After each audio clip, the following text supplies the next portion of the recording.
আসসালামু আলাইকুম দর্শক, আমরা যে কোরআন পড়ি, হয়তো কোরআনের অনেকেই বাংলা জানি না এবং জানার চেষ্টাও করি না।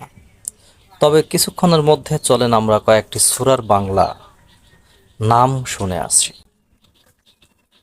সূরা ফাতিহা, সুচন, সূরা বাকারা, গাভী, বাছুর, সূরা আলে ইমরান, ইমরানের পরিবার, সূরা নিসা, নারী জাতি, সূরা আল মায়দা, খাদ্য, সাজানো টেবিল, সূরা আনআম, গৃহপালিত পশু, সূরা আরাফ, উঁচু স্থানসমূহ, সূরা আনফাল, যুদ্ধলব্ধ ধনসম্পদ।